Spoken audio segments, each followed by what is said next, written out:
Nih ya, ibu mau ngomong sesuatu. Oh iya bu, ngomong apa? Itu adiknya Rudi, si Eli, nanti bakal tinggal di sini buat sementara waktu.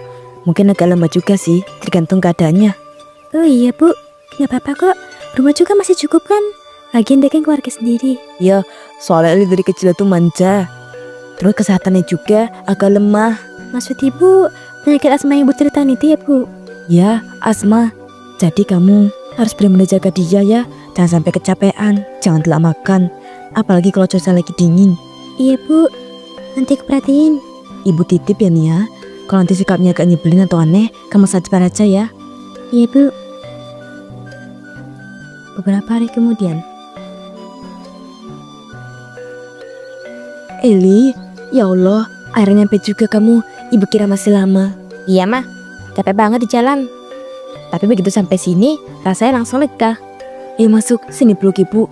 Kamu kelihatan makin kurus nih. Ah lepeh mama, aku baik-baik aja kok. Cuma kecapean dikit ini. Hai Li, aku Sania, istri Mas Rudi. Selamat datang ya. Oh kamu toh? Iya ya, aku Eli. Akhirnya ketemu juga. Nia, tolong anterin Eli ke kamar yang udah ibu siapin ya. Biar dia mau istirahat. Ya bu, ayo Li, kamar di belakang. Nggak jauh dari sini. Jadi kamu ya istri Mas Rudi? Aku kirain Mas Rudi bakal nikah sama Mbak Bella yang cantik dan kaya itu. Bella? Aku malah baru dengar nama itu. Siapa dia? Kamu serius nggak tahu? Dulu Mas Rudi itu pacaran lama sama dia. Sering banget dibawa ke rumah. Mama sampai suka. Oh gitu. Terus kenapa mereka putus? Katanya sih Mbak Bella ngajak putus duluan. Mas Rudi sempat frustasi parah. Lama murungnya. Di situ baru kenal kamu. Oh iya. Aku sama Mas Rudi kenalnya juga gak terlalu lama sih. Tapi aku pikir itu udah jalannya. Aku gak mau bilang kamu pelampiasan ya. Jangan salah paham. Aku cuma cerita aja biar kamu tahu masa lalunya. Ya santai aja. Aku gak kepikiran ke sana kok. Yang penting sekarang kita sama-sama. Kita berdua juga bisa temenan kan? Ya syukur deh kalau kamu gak baperan. Tapi kalau soal temenan, aku orangnya gak picky ya. Jadi aku lihat dulu kelakuan kamu. Oh gitu. Aku orangnya baik aja kok. Kalau ada yang kurang cocok tinggal ngomong. Iya nanti lihat aja. Sekarang aku pengen tidur dulu. Capek banget rasanya badan. Ya, kalau nanti lapar, lalu di lemari dapur ya, tinggal ambil. Ya, makasih ya.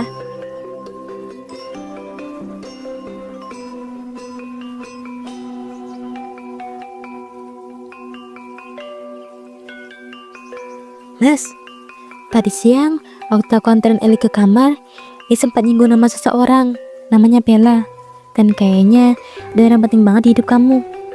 Oh itu cuma masa lalu aku nih ya. Gak ada yang perlu dibahas lagi. Iya, tapi aku kaget aja.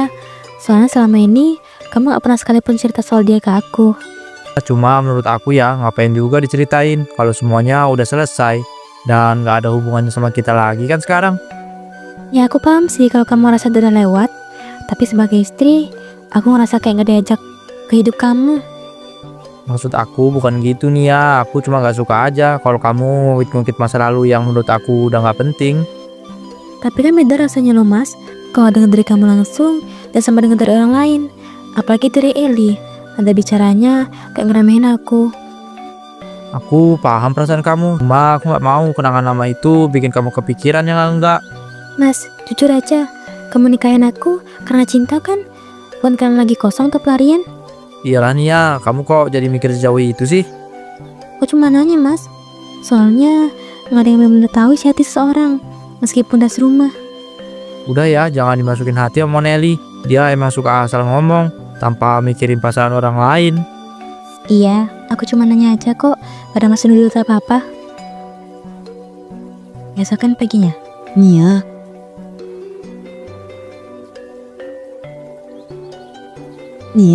kok Eli juga kelihatan ya?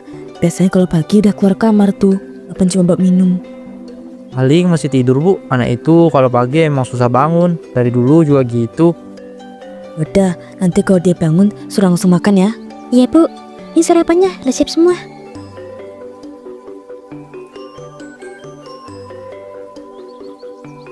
Aku berangkat dulu ya. Dah. Iya, hati-hati di jalan. Sini nak, kamu hari ini ada kelas pagi nggak? Jangan sampai telat. Enggak mah, kelasnya siang. kata dosen. Begitu. Jadi masih bisa santai akunya. Yaudah kalau gitu, sini sarapan dulu biar perutnya gizi. Ih, aku gak suka makanannya. Lihatnya bikin gak selera. Nggak suka ya? Jadi pengen makan apa kamunya? Nanti Mbak bisa masakin yang lain. Gak tahu juga lah. Pokoknya lagi gak selera makan di rumah aja. Mah, aku nanti mau makan di resto aja lah. Pengennya yang di luar. Aduh nak, ini masih pagi. Kalau kamu gak makan, nanti asam lambung kamu naik. Biarin aja lah mah. Tak kenapa aku masakan rumah. Maaf ya Nia, Eli tuh emang mulutnya suka nyeblak. Kadang gak mikirin perasaan orang.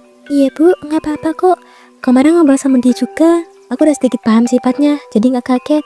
Udah yuk, sini kamu makan sama ibu aja. Dan sampai kamu ikut makan. Iya bu. Berapa hari kemudian, Eli membawa teman-temannya ke rumah. Li, sini bentar. Kenapa sih mbak? Aku lagi kumpul sama teman-teman. Kenapa sih? Itu teman-teman kuliah kamu semua ya? Lumayan ramai ya? Mbak kira cuma 2 atau 3 orang. Ya, teman kampus semua. Aku pengen ngajak mereka main kesini aja, biar gak bosen. Salah. Bukan salah, Mbak cuma minta tolong. Ruang tamunya jangan diberantakin gini ya. Soalnya tadi Mbak baru selesai beresin. Santai aja kali mbak. Ntar juga kalau mereka pulang, mbak bisa beresin lagi. Iya, Mbak tahu. Tapi kalau kayak gitu, jadinya Mbak kerja 2 kali. Capek lah kalau sebolak-balik beberes. Ya kenapa kalau mbak kerja 2 kali? Kan emang kerjaan mbak di rumah. Maksud Mbak bukan gitu. Ini kan rumah kita bareng-bareng. Jadi enaknya dijaga sama-sama dong. Aduh, mbak jangan lebay deh.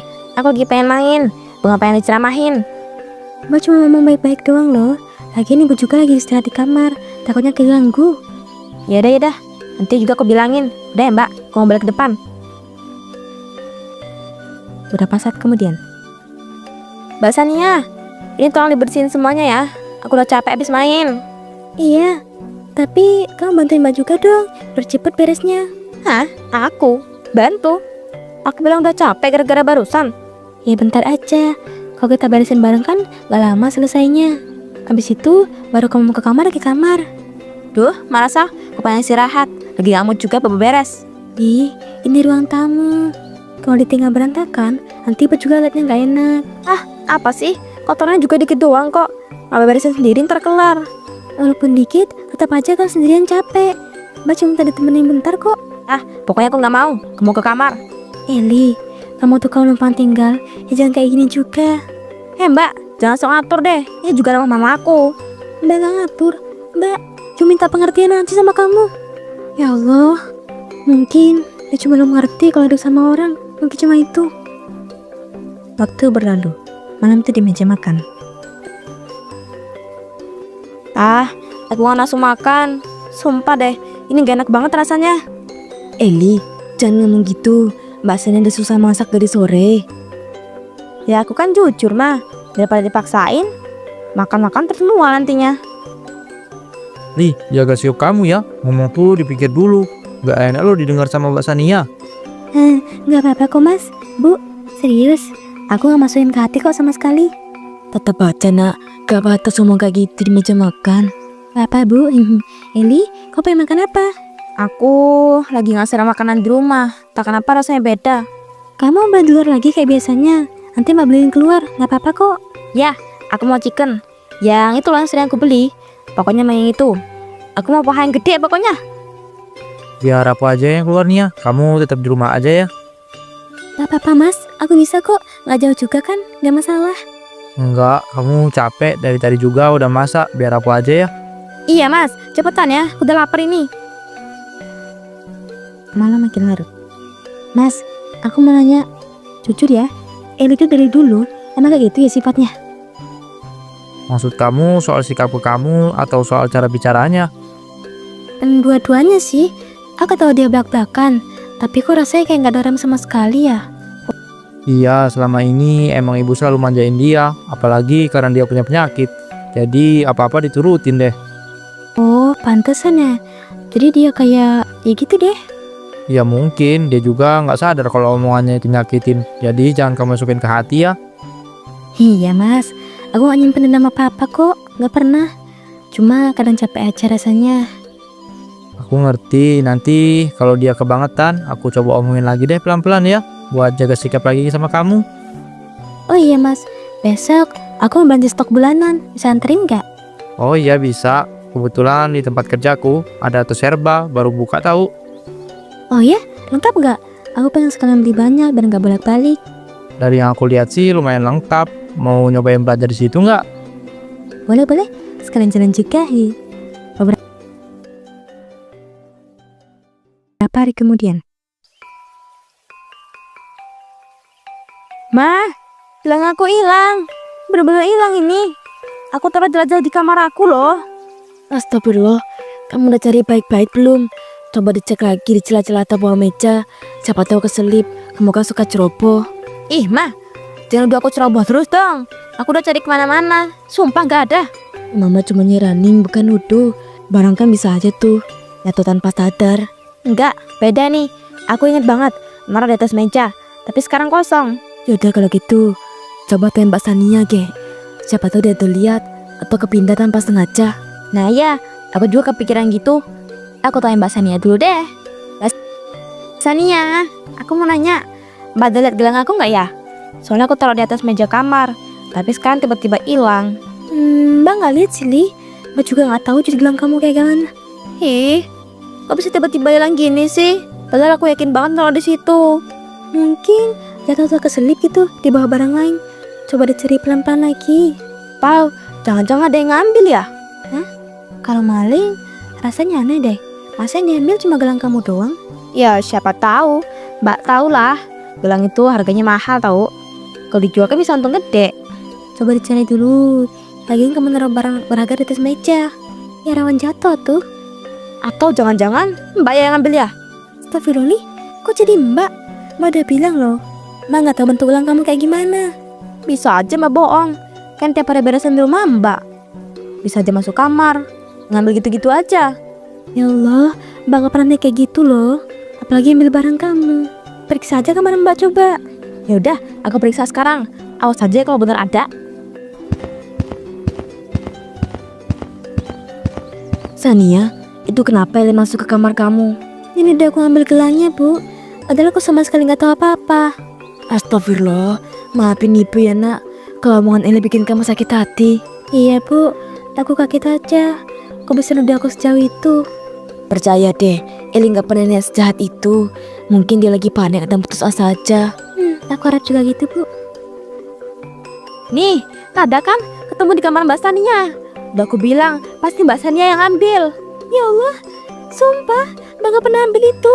Mbak gak tahu kok bisa di kamar Mbak. Udahlah Mbak, gak usah ngeles. Buktiin gas dari kamar. Nah, lihat nih kelakuan menantu mama. Kelihatannya baik, tapi ternyata tukang maling. Tania, kamu bener ngambil gelang Eli? Demi Allah Bu, aku gak ngambil itu. Ini pasti salah paham. Aku gak pernah ambil barang Eli. Nah, pinter juga ya Mbak. Pura-pura polos, ternyata aslinya maling. Harusnya dulu itu mama dengerin omongan aku. Jangan setuju sama pernikahan Mas Rudi dan Mbak Nia. Aku udah bilang dari dulu, aku punya firasat buruk. Sekarang kebuktikan.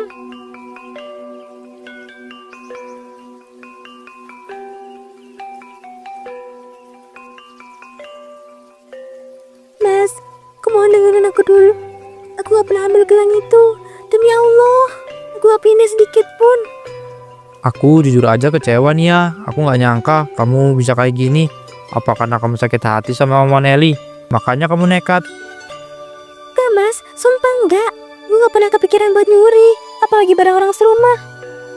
Tapi bukti yang jelas ada loh Mbak. Aku nemu gelang aku sendiri di kamar Mbak. Masa bisa kebetulan sih? Enggak Li, aku pernah ambil barang kamu atau naruh gelang kamu di kamar aku. Aku kan udah bilang, aku gak tahu gelang kamu kayak gimana. Terus gimana kamu jelasin kalau barang itu ada di kamar kita? Aku gak tahu Mas, aku juga bingung. Tapi tolong percaya aku gak pernah lakuin itu. Nah, tapi lu nemu gelang dia tuh di kamar kamu sendiri. Ibu gak bisa bela kamu sekarang. Mas, Bu, tolong percaya aku. Udahlah, aku pusing.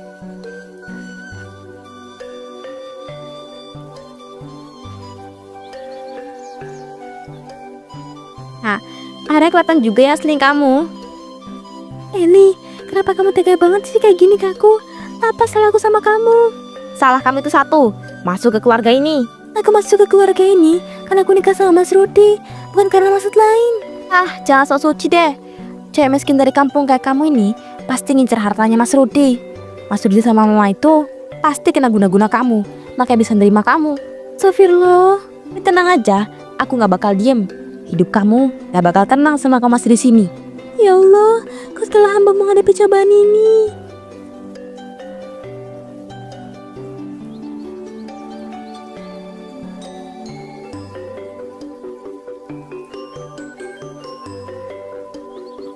Nah, dasar cewek kampungan. Kamu gak pantas tinggal di rumah ini. Cepat atau lambat, kau bakal keluar dari sini. Sekarang Mas Rudi dan Mama, Mas Rudi dan Mama pasti udah percaya aku sepenuhnya. Tinggal nunggu waktu aja. Aduh, kok dadaku sesak gini ya? Astagfirullah, kok asma aku kambuh sekarang? Obatku, mana obatku? Bukannya aku taruh sini? Kok bisa gak ada sih? Mama, Mas Rudi, tolong. Mas Rudi, tolong aku. Kok kekunci? Mama, Mas Rudi, aku gak mau mati. Keesokan paginya, tubuh Eli pun ditemukan tak bernyawa di lantai kamarnya. Wajah membiru dan matanya terpejam.